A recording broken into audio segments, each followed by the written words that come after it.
This video is for how to configure a new LED display and make it work. This is the typical system framework of a LED display. There are three main components: the control computer, the setting card, and a screen. The screen is composed of multiple cabinets, and in every cabinet is a receiver card. Please note that a receiver card is also named a SCAN board. DVI cables and USB cables are used to connect the control computer and the setting card. The DVI cable is for image data transmission, and the USB cable is for instructions and parameters. Receiver cards are connected to the setting card through Ethernet cable. In this video, we are going to illustrate how to configure a LED display with 4 cabinets and make it work. In every cabinet, there is a receiver card. This is the receiver card in a cabinet. It is connected with the module through flat cables. Also seen from this picture is that there is a 4x4 module array in this cabinet. Modules of each row are connected together, and data goes from right to left when watched from the front. From right to left, this is the module cascading type of this cabinet. The pixel resolution of a module is 32 by 32, and that of a cabinet is 128 by 128. This picture shows how the 4 cabinets are connected together. Double-click the Nova LCT shortcut on the desktop to run Nova LCT.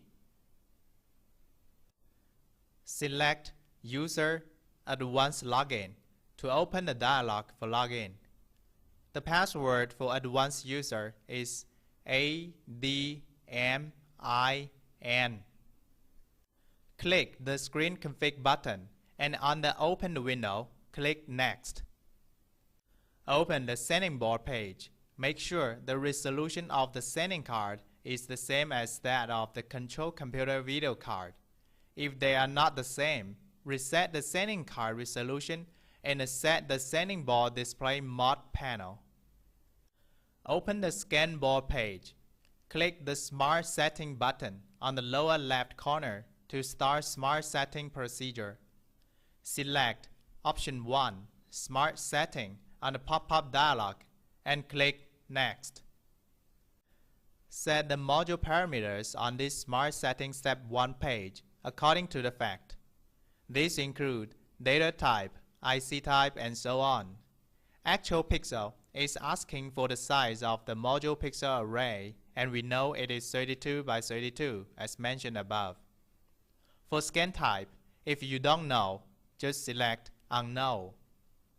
Set module in one scan board as 1 by 1. This is to tell the system we are going to configure the first module of the first cabinet of the screen. When the configuration through Smart Setting is finished, the control system will know all information required for controlling the modules.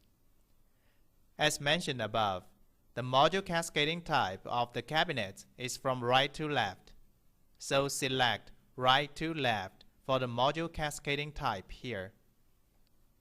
Shown in the window at the lower left corner of this video is the screen we are configuring on. And now what we are looking at is the first module of the first cabinet of the screen. Click Next to open the page of Smart Setting Step 2. In the following Smart Setting steps, please select or set options in the pop-up dialog according to the content shown on the screen.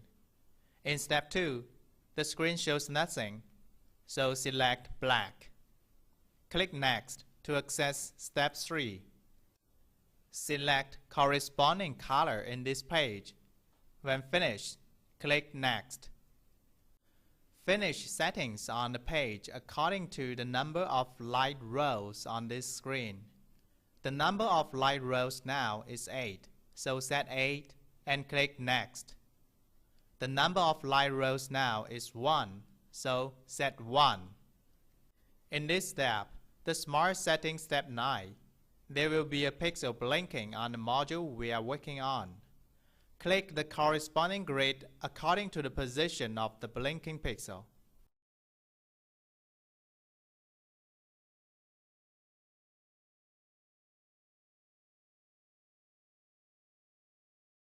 When finished, click Next.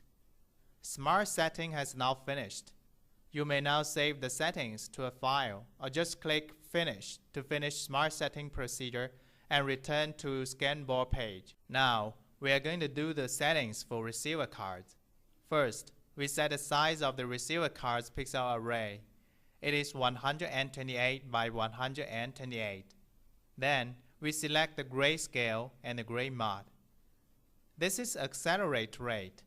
The larger the accelerate rate is, the higher the visual refresh rate of the screen will be. After the refresh rate is set, the pixel array width of the ScanBoard turns red. This means the settings are out of the ability of the control system. Lower the refresh rate or increase data clock can solve this problem. Here, we increase the data clock. Default settings for other parameters are good. They don't need to be changed. Click Send to HW button. In the pop-up dialog, select All ScanBoard and click Send. Settings done above will be sent to all receiver cards. And receiver card setting is now finished. Let's look at the screen now. Each of the 4 cabinets is able to show images, but there are blinking color blocks. This is because the data clock is too fast. Lower the data clock or adjust the clock phase can eliminate the color blocks. Here, we do the color phase adjustment. When set color phase as 1, the image becomes OK. Now, click Save button to save the settings to flash on the receiver card. Open a screen configuration page. Click the Config button on the upper right corner to access the configuration page. Select Standard Screen.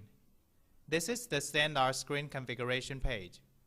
First, we select the sending card and Ethernet port that are connected to the screen. Then, we set the size of the ScanBoard array. It is 2 by 2. Click Reset All button after setting. Next, check whether the receiver card pixel array size is good. 128 by 128 is good in this case. Next, click the receiver card one by one in order they are connected. Click Send to HW button to send the settings to the hardware. When the sending is finished, the screen is able to work.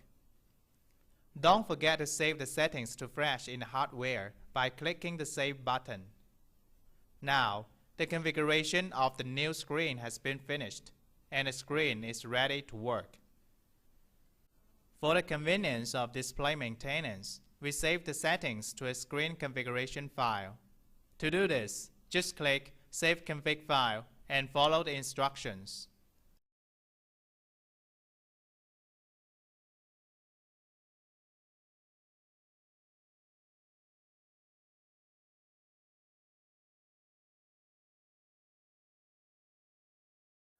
Now, we illustrate how to configure a display with a screen configuration file. Click Screen Config button in the toolbar of Nova LCT. In the pop-up dialog, select Load Config File and specify the screen configuration file to be used. Then, click Next. When the loading is finished, the screen is ready to work.